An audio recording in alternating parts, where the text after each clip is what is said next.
aussi au Sportel Awards, donc, qui récompense les plus belles images de l'année en sportive, les images sportives.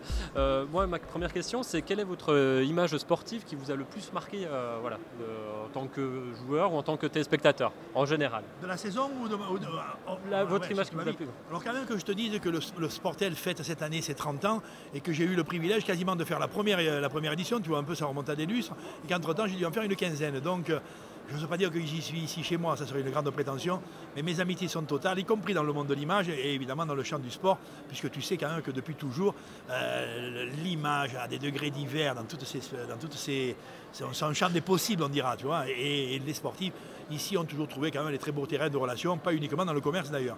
Bon, donc je me sens plutôt chez moi. Alors l'image, Si vous devez en sortir ouais, une. c'est assez difficile, tu vois, parce qu'elles sont dans deux ordres. Elles sont les irruptions de gloire. Wow. Qu'à un moment, tu vois, ton talent, ton travail, quel que tu sois, hein, un Usain Bolt sublime qui franchit une ligne, tu vois, un marathonien épuisé, un rugbyman, tu vois, qui, je ne sais pas moi, qui au cœur d'un mall poussé par 8 collègues tombe dans la ligne d'en but des All Blacks et voit peut-être la Coupe du Monde de William Webelis comme ça à une dernière marche. Tout ça, ça me ravit. J'ai mémoire, moi, tu vois, de l'arbitre portant, l'arbitre pour lequel je n'ai que de respect, mais enfin qui est quand même plutôt proche, à mes yeux tout au moins des condés, enfin, des flics, et tu vois, des militaires, que c'est qu'il est proche des éducateurs, mais pourtant, tu vois, l'arbitre d'un match que mon équipe jouait sifflant la fin, mon équipe avait 2 points d'avance sur l'adversaire, nous étions en finale du championnat de France première division, et au moment de son coup de sifflet, je voyais le bouclier de Brennus, et j'avais la sensation que tout le ciel s'était éclairé alors bien que nous jouions dans la nuit. Ah non mais tu vois, c'est une espèce d'envahissement fulgurant comme ça, d'émotion. Plus que de... J'ai jamais fait, j'ai jamais fait trop la relation avec le travail qu'il y a eu là derrière, à un moment, ce que j'appellerais la récompense de l'investissement plutôt. Quoi. Bon, j'en ai bien 2 ou 3. Celle de l'arbitre qui suit l'affaire, comme ça, tu vois. Ou peut-être même, quand j'ai la sensation d'un joueur, tu vois, presque dans quelconque pratique, qui derrière un effort transcendant, pétille une seconde, tu vois, mais un effort transcendant. Il a côtoyé Lucifer dans l'effort, tu vois. Il est détraqué de tous les organes, le mec. Et à un moment, la lumière, pas radicalement de la gloire, la lumière de la chose accomplie, bon, ravi. Mais je t'assure, et c'est assez... Alors je pense que ça a une connotation poétique qui me séduit, mais l'enfant courant derrière une balle, putain... Je la mets presque...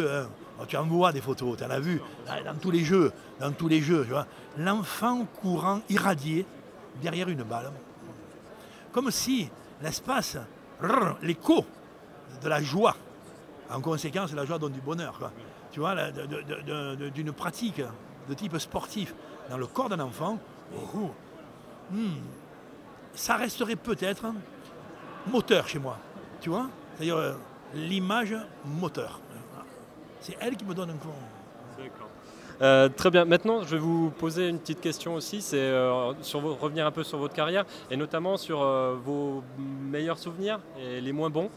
Quel serait pour vous votre plus beau souvenir de sportif? Là aussi, quand même, tu vois, la sélection est difficile. Non pas que j'en ai des millions, mais tu pourrais dire, tu as 14 ans ou tu as 13 ans, tu joues avec une bande de collègues du quartier ou de la ville dans laquelle tu as grandi, tu prends le premier bus pour aller jouer à Carqueiranne quand tu es de Toulon ou pour aller jouer à Beaulieu quand tu es de Monaco, tu vois, et tu prends le bus et c'est une aventure colossale.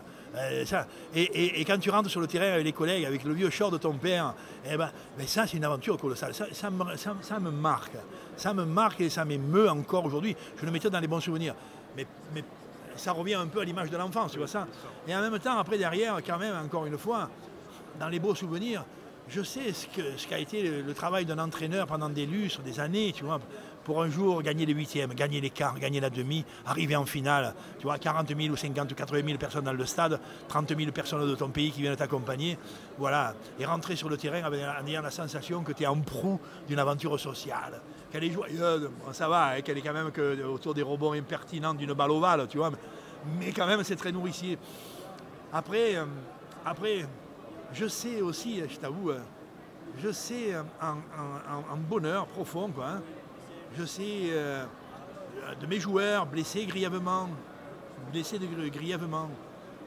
altéré pour 8 mois, 10 mois, peut-être un an, et qui, sur son lit d'hôpital, quand on l'amène ou quand on l'accompagne, nous et les autres joueurs avec qui il a joué le match parce qu'il est ouvert en deux ou parce qu'il a un truc à la colonne vertébrale, et qu'on lui dit dans 12 mois ou dans 10 mois d'aujourd'hui, il y a la finale du championnat, on y sera, et sur le bouclier de Brennus, lui, il montera, mec. Hein. Tu vois, tu vois, ce genre de truc, ce genre de souvenirs, j'en ai quand même 2 ou 3 comme ça, ils sont assez nourriciers. Mais j'avoue aussi que la sensation d'avoir fait un tour d'honneur un jour derrière un bouclier de Brennus, avec quand même la troupe des généreux et des rustiques, tu vois, qui est épuisée d'une bataille à nos yeux titanesque et pourtant ordinaire, tu vois, c'est goulayant même pour mon futur. Et votre pire souvenir? Une défaite? Une colère peut-être? Ouais. Une colère ou une potentielle violence qui me déborde, ouais. J'en ai quelques-uns, non, la défaite, non. Pas de défaite marquante? Non, j'en ai 2 ou 3 où j'en ai 1000 de défaites. Zidane, il a autant perdu que ce qu'il a gagné, ne crois pas, hein, tu vois. Et tout sportif de haut niveau, il en a beaucoup, hein. Bon, on pourrait dire qu'elles sont nourricières, qu'elles font grandir, on pourrait dire qu'elles nous emmerdent aussi, qu'elles nous abîment le cœur, hein. On pourrait dire que d'elles, on peut rebondir le plus souvent, et je crois que c'est assez vrai, quoi. Non, la défaite, elle a une composante majeure, c'est qu'elle ne s'autorise pas sur même bon que toi, voilà. Tu vois, ça, elle ne s'autorise pas. Et chaque fois qu'il y a eu ça, ça m'a inquiété. Et s'il y a eu ça sur tricherie, s'il y a eu ça sur injustice, alors ça me fait une scarification vilaine. Non, scarification vilaine. Tu vois, ça me raye. Parce que le sport ne peut pas tolérer ça ou ne peut pas supporter ça. Le sport est un élan total de fraternité, de confrontation. Il ne peut pas supporter. 1, la triche, et 2, la corruption ou la vilainie. Si je l'ai vu 2 ou 3 fois, y compris dans le jeu de rugby où a priori on le voit peu ou on ne le voit pas, ça peut me laisser des douleurs insurmontables. Après, non. Tu veux que je te dise aussi ce qui serait... Je ne sais pas si c'est prétentieux, mais dans le champ du sport, je n'ai pratiquement eu aucune altération de mon âme qui soit définitive. Voilà. Ça a toujours été bel espace de ma vie, quoi. D'accord. Très bien. Moi, là, j'ai une question, ça concerne un peu Voilà, vous avez connu le rugby d'une autre époque, si vous me permettez d'utiliser ces mots. Mais quel regard vous portez aujourd'hui sur le rugby actuel? Ouais, alors je me permets de te dire quand même que l'espèce humaine, elle ne se bouleverse pas de 20 ans en 20 ans, tu vois. Voilà, la petite Lucie, c'est 3,5 millions d'années, tu vois. Celle qui a notre première ancêtre. En d'autres termes, ça ne bouge pas aussi vite qu'on pourrait le croire. Mais par exemple, si tu analyses notre société, tu peux dire attention, ça bouge beaucoup, tu vois, les nouvelles technologies, tu vois, l'évolution de la jeunesse, tu vois, le champ social, dans tous ces composantes qui a beaucoup bougé. Le sport, ma foi, tu vois, c'est toujours des mecs qui courent 100 mètres et le premier qui arrive, c'est a priori le plus rapide, quoi, tu vois, bon, voilà. Et en rugby, à peu près pareil. Le sport n'est pas le champ des plus grosses évolutions, hein. Le bouleversement du sport, de fait, il est sur tout le XXe siècle, y compris en rugby, à savoir le jour où dans pratiquement toutes les pratiques sportives, les jeux GUI ou GUX sont devenus travail. Ça, quand c'est arrivé au football, au début du XXe, un bouleversement. Quand c'est arrivé au tir à l'arc, un bouleversement. Quand c'est arrivé en athlétisme, un bouleversement. Là où tu étais là pour passer une belle jeunesse dans une pratique, tu es là pour gagner ta vie. Le rugby, on a été très tardif à ça. Longtemps, nous fûmes que des amateurs. Amateurs, c'est ceux qui aiment. Hein. Nous, on jouait parce qu'on aimait. Hein. On aimait les collègues, on aimait le ballon, on aimait le gorgeon. Et on aimait un peu le tralalaire qui allait avec ça, c'est-à-dire la jovialité de la vie, quoi. Le rugby est devenu professionnel à la fin au début des années 2000, on dira. Oula, bouleversement. On travaille, on ne joue plus. On gagne de l'argent normalement, puisque maintenant on n'est plus là pour passer de belle jeunesse, on est là pour réussir sa vie. À partir du moment où on gagne de l'argent, on va au plus offrant. Tu joues avec moi pour Monaco et tu gagnes X argent, et je te recrute, et il y a quelqu'un de La Rochelle ou de Montferrand qui te recrute et qui te donne 3 fois plus cher. Tu adores Monaco parce que tu es mon petit frère de route, mais quand même pour nourrir ta famille, tu vas là-bas et c'est légitime. Bon voilà, ça a changé un peu. On voit que là, de ta solidarité culturelle avec moi, tu vas sur une solidarité plus individuelle, tu t'occupes quand même un peu de toi et de ta famille, et qu'on pourra dire, mais tu te boursoufles de l'ego, tu te prends quelqu'un d'autre, tu oublies les amis, tout ça frelatte un peu le champ du jeu. Et le rugby n'a pas été exempt de ça. On a vu les chemins de l'ego s'accélérer et les chemins du solidaire se ralentir un petit peu. Un peu. On a vu l'homme professionnel qui ne fait plus que ça, travailler énormément et muter. On l'a vu Golgoth, confit dans le muscle. on l'a vu industrialisé, on l'a vu presque se robotiser. Oh, on s'est inquiété de sa jovialité, on s'est inquiété de sa créativité pour nous voir arriver une armée de pectoraux où les mecs mettaient les colliers à l'horizontale et qui avaient un quotient intellectuel un peu plus bas que le niveau de la poule. Oh, putain, ça nous a inquiétés, ça. Ça nous a... Honnêtement, Dame Ovalie, la Dame Ovalie, c'est l'argumentaire moral qui est au-dessus de nos pratiques, qui gère un peu nos vies. Dame Ovalie, elle reste très active malgré tout. Sur le jeu rugby, c'est toujours un jeu de solidarité, c'est toujours un jeu de courageux, c'est toujours un jeu de gens qui luttent plutôt au service des autres qu'au service de leur propre ego. Mais on voit bien quand même qu'un certain nombre de choses ont muté et que ça nous inquiète un peu quand même sur ce qu'on pourrait appeler l'humanisme relationnel de demain. D'accord. Très bien. Bon, Daniel Herro, comment parler avec vous sans évoquer la Coupe du Monde, la période de Coupe du Monde. Donc, quel regard donc, vous portez sur le parcours de l'équipe de France voilà, donc, qui s'est terminé donc, en quart de finale. Et quelles conséquences, du coup, cette défaite va-t-elle entraîner donc, dans les années à venir? Est-ce que c'est un mal pour un bien? Je ne sais pas. Voilà. Donnez-moi, est-ce que vous pouvez me donner votre avis? L'avis, je l'étaye. Que je vais te donner, mais je l'étaye sur... Depuis 10 ans, les Français sont 10e, 12e, 8e, 9e, 10e, 11e nation mondiale. Depuis 8 ans ou 9 ans, on fait 3e, 4e, 5e dans le tournoi de destination, et on en a fait une fois dernier. Donc dans le concert européen, on est bien moyen, dans le concert international, on est presque loin dans le ventre mou. Et ça c'est pas depuis 15 jours, depuis 10 ans. Bon, depuis 10 ans, par exemple, si on observe le jeu du 15 de France, du rugby et d'élite de notre nation ovale, tu vois, si on observe le jeu, tu t'aperçois que tous les adversaires contre qui nous jouent mieux au rugby que nous. Nous en battons quelques-uns, mais ils jouent tous au mieux au rugby que nous. Alors, il y a quand même une désespérance. D'où ça vient, c'est un peu complexe. Une génération un peu basse, des talents qui n'émergent pas, un championnat un peu austère, des coachs qui sont plutôt moyens, un ensemble autour du rugby français, notamment dans la fédération, où tout est lutte intestine et un peu frelaté, un peu mesquin, rien qui le dégage la pétence de la vie. Quoi. Oh, putain, le rugby, il est un peu enfermé dans ses propres couillonnades, je dirais. Bon, la Coupe du Monde, ça fait longtemps qu'on la prépare, mais si tu regardes, 10 ans de défaite ou de performance moyenne, la fédération, toujours en effervescence, mais des effervescences négatives, et ensuite nos coachs, qui font que les adversaires jouent un peu mieux que nous, et qui plus est au sein de nos coachs, les bagarres. Il y a 5 ans, on en avait un de la Coupe du Monde 2015, on était dans la catastrophe, on le change, 2 ans après, on en met un autre, mais on le vire aussi, qui vient finir le parcours, mais en pleine préparation, on en met un 3e, un 4e, on change le staff. Tu sens que dans le cœur des hommes, tout ça est compliqué sur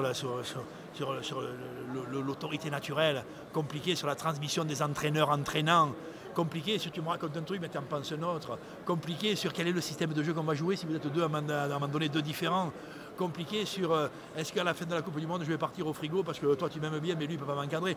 Tu vois tout ça, ah là là. On va t'en voir quand même que la Coupe du Monde a été présentée une poule très difficile et les Français s'en sortent. Il faut quand même, tu vois qu'à la dernière minute l'Argentin pour le match qualificatif manque un but de pénalité et que nous on fasse un drop de vieille de Camille Lopez, bon, qui nous qualifie, bon ma foi. Et puis il reste quand même un match contre les Tonga. Tonga n'est pas trop fort. Si on gagne à la dernière minute avec des sueurs froides, en s'écroulant par terre, un peu cher en appelant la Sainte Vierge, on gagne à la dernière minute contre les Tonga. On est qualifié. Bon, l'Angleterre, on part au frigo, on ne rentre pas dans le détail. Bon, ça nous inquiète. Là-dessus, on joue les Gallois. Ils sont meilleurs que nous, ils nous battent souvent. Et on fait quand même un match où on voit poindre. On n'a pas des nouveautés, hein. Mais on voit poindre 2 ou 3 trucs. Les Français marquent un bel essai de contre-attaque assez vite. Ils marquent l'essai de Moll très vite. Bon, okay, ces 2 secteurs sont intéressants. On voit des choses. Au bout d'un quart d'heure, 25 minutes, on a 3 essais à 0. Les Français dominent le match. Oh putain, tu dis on est bien, on voit arriver des trucs. Et puis comme depuis 10 ans, après un très bon début, on s'étrique. On commence à se ronger les ongles. On se dit mais où on devient? Tu vois arriver ce que j'appelle moi le syndrome de la prudence. Comment j'appelle ça? L'ectoplasme de la prudence. Tu vois, le fantôme qui monte au milieu du terrain. Et les Français, ils rendent des ballons, ils jouent plus beaucoup. Le leadership, c'est qui c'est le boss, on fait plus grand chose. On tape en touche, on fait des chandelles, on occupe le terrain, on devient pauvre. Là-dessus, le drame d'une balourdise, le déséquilibre numérique. Et à partir de la 50e minute, tout le monde entier qui regarde le match, tous les Français ou monégasques qui ont quelques affections pour le coquelet, il va nous arriver une couille. On le sent, on le sent. On est étriqué, on est pauvre. Il va nous arriver un peu la chose pénible, l'expulsion, la mêlée à 3 minutes de la fin. Il nous culbute dans notre but, il nous gagne. C'est dommageable. C'est dommageable. L'expulsion est dommageable. Le coup de coude est balourd, mais quand même l'allure générale. Cette équipe qui perd la joie, qui perd au bout de quelques minutes assez pétillantes, depuis 10 ans, qui perd la confiance, un mot colossal et mot clé de toute l'aventure d'une équipe à un très haut niveau, elle perd la confiance en elle-même, ça nous laisse quand même cette espèce de fond de truc, de fond de goût qui est depuis 10 ans, on est malade de cette maladie, de la confiance, confiance en notre jeu, confiance aux hommes, confiance en nos générations, confiance en notre leadership, tu vois. Cette maladie-là, on a quand même la sensation qu'elle n'est pas franchement encore guérie, quoi. Et justement, vous avez un petit peu évoqué qu'est-ce qu'il faudrait faire en fait pour retrouver cette confiance, pour que le rugby français se porte mieux, parce qu'effectivement vous dites ça fait quand même depuis 10 ans effectivement que, 2011, voilà, que les résultats sont en dents de scie, que très irréguliers, on a changé plusieurs fois de staff. Qu'est-ce qu'il faudrait faire enfin pour retirer peut-être les leçons de tout ça et de repartir? Est-ce qu'il faut tout remettre à plat? Si j'ai la réponse, il serait légitime que demain ils m'appellent pour entraîner l'équipe de France, tu le comprends ça. Comme je pense que demain ils ne vont pas m'appeler, tu vois, ma réponse sera une réponse non pas équivoque, mais qui sera dans le champ des hypothèses. Tu vois, tu comprends bien que si la France est la seule équipe du monde sur laquelle on définit mal le système de jeu, soit on se tait pour le garder dans le secret, soit on ne l'a pas. Moi je pense pour la deuxième hypothèse. C'est-à-dire pour l'instant, notre jeu, c'est-à-dire le traitement que l'on fait du jeu de rugby de haut niveau, il m'apparaît plutôt vieillot, plutôt, alors je dirais s'il est vieillot, il est peut-être périmé. Mais il y a des choses dans la tradition. Par exemple, le rugby français de tradition, il est robuste, aux limites méchant dans son paquet d'avant. De tradition depuis toujours. Méchant, j'enlève, mais rude, toujours. Grosse mêlée, sévère dans les molles, le français un peu irritable. Ça, c'est un des traits culturels. Ça, plus beaucoup, mais un peu. De tradition, dans la culture française, il y a le panache. En d'autres termes, l'initiative, la prise de risque. Le jeu de France a toujours eu cette teinte de capacité créatrice assez élevée. On dira, les Anglais, le French flair, ils parlent de ça de nous, tu vois. Et nous, on dira le panache. Tu vois. Alors ça, complètement mort. Ça veut dire que nous aimons beaucoup le bordel ou le désordre et que nous sommes plus capables de le faire sur le terrain, que nous sommes plus capables de le gérer, plus capables de l'impulser. C'est-à-dire, dans notre système de jeu, rien ne va vers ça. Et donc, nous sommes devenus une équipe assez ordonnée. Donc moi, je suis formel. Il faut redéfinir ce que c'est quand tu mets un maillot de l'équipe de France, petit frère. Quand tu mets un maillot de l'équipe de France. Pourquoi les Anglais deviennent fous quand ils mettent le maillot et pourquoi toi tu ne le deviens pas? Pourquoi les Japonais quand ils mettent un maillot, tu as l'impression qu'ils ont 90 millions de mecs qui derrière leur envoient de l'amour? Pourquoi nous on l'a pas ça? Tu vois, ça m'interroge. Et ensuite, il faut honnêtement que l'intelligence vienne au pouvoir. Que l'intelligence vienne au pouvoir, que la modernité s'installe. Et que la modernité, ce n'est pas que la science. La modernité, c'est traiter le cœur des hommes avec des éléments de générosité contemporaine. Voilà, des éléments de générosité contemporaine. Je suis sûr que tu tiens la route et je suis sûr que, tu vois, en te regardant dans les yeux, le match que tu vas faire dimanche, je peux te faire confiance. D'accord. Une dernière question, la prochaine Coupe du Monde, est-ce que du coup les résultats, il y a une nouvelle génération qui va quand même se mettre en place, la prochaine Coupe du Monde c'est en France, est-ce qu'on peut espérer, qu'est-ce qu'on peut espérer? Est-ce qu'on peut espérer que voilà, on progresse durant les 4 prochaines années et avoir d'autres objectifs pour la prochaine Coupe du Monde en France? Alors, moi, titulaire d'une certaine maturité, comme tu le constates, j'ai vu toutes les Coupes du Monde. La première, c'est en 87, Toulon était champion, j'étais en Nouvelle-Zélande. Depuis, je les ai toutes vues. À partir de là, depuis, je sais qu'en 87, on disait ouais, mais en 91. Bon, arrivé en 91, c'est une boulette, c'est une bouse même. On dit ouais, mais en 95, tu vois. Et ben, en 95, c'est pas trop mal, mais il ne manque pas grand-chose. On perd, on se fait un peu voler par l'arbitre. On arrive en demi-finale. On dit en 99. Putain, en 99, c'est pas mal. C'est les bonnes époques. 99, on n'est pas loin. On bat les All Blacks, on est en finale. Oh putain, on sent qu'on y est. On dit, mais alors en 2003, bon, on est encore un peu à travers. Ça commence un peu à baisser, pas trop, mais. Et en 2007, enfin, on s'est rendu compte que si on voulait la gagner, la Coupe du Monde, il fallait qu'on l'organise. En 2007, c'est-à-dire il y a 12 ans, elle était sur la Fédération de France, boulette. Étriquée, angoissée un peu, on perd contre les Argentins, on se reprend un peu. Mais on sent qu'on est conservateur, on sent qu'on a fait la quête de la performance, on copie le monde, il faut copier les Blacks parce qu'ils sont costauds, il faut copier les Springboks parce qu'ils sont cons, il faut copier les Australiens parce qu'ils font un peu de jeu. On sent qu'on perd un peu l'âme, et depuis, ça ne s'arrête pas. Et on va en 2011. 2011, et on a un petit exploit qui nous amène vers la finale, mais quand même, les Gallois, ce jour-là, en demi-finale, ce que nous avons fait, c'est nous qui les battons alors qu'ils sont largement supérieurs à nous. On ne rentre pas dans les détails. Et depuis cette époque-là, c'est la nuit. C'est la nuit. Et depuis cette époque-là, on dit toujours, attention, hein.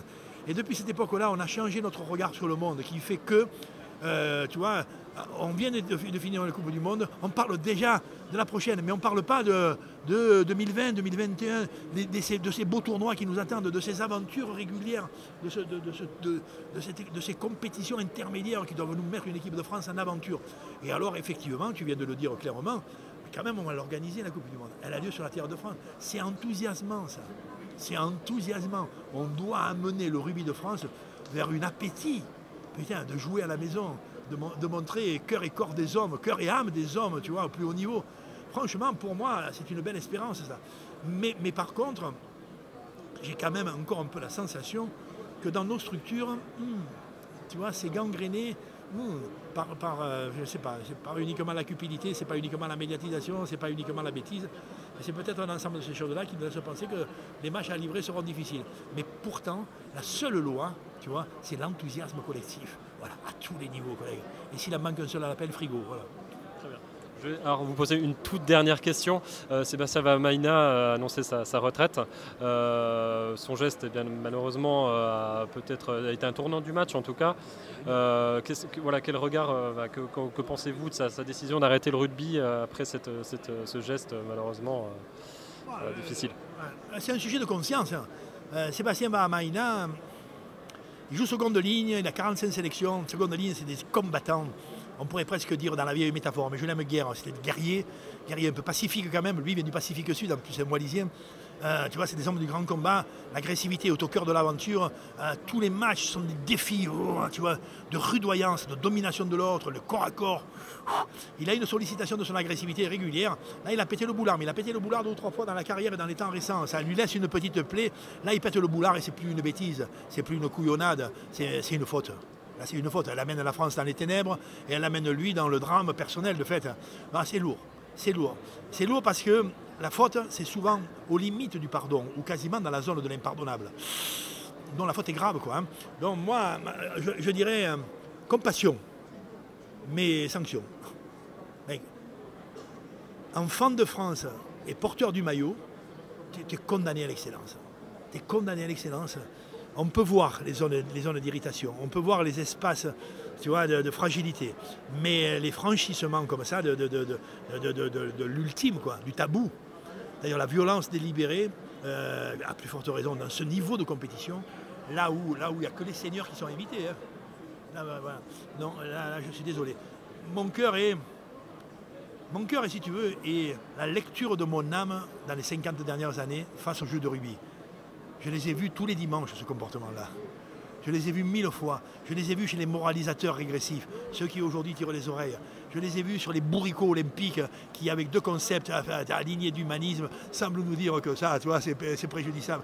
Je les ai vus sur ceux qui n'ont jamais connu l'aventure de la sévérité du terrain et qui moralisent parce qu'ils sont allés à l'église. Mais tu vois, je les ai vus sur ce que j'appellerais le moralisateur régressif qui n'a pas le vécu des choses. Bon, en d'autres termes, malgré tout, il y a pardon. Mais il y a pardon. Mais c'est lourd, hein. C'est lourd. Et après, il y a exigence. Si on a pensé que tu étais dans la catégorie des seigneurs et que tu as commis, non pas l'irréparable, mais la faute grave, tu es condamné maintenant dans tout ce que tu vas faire. Et pendant longtemps, à être un seigneur respectable et respecté du monde et être un emblème pour tous, y compris pour notre jeunesse, quoi. Très bien. Merci beaucoup, Daniel Hérault.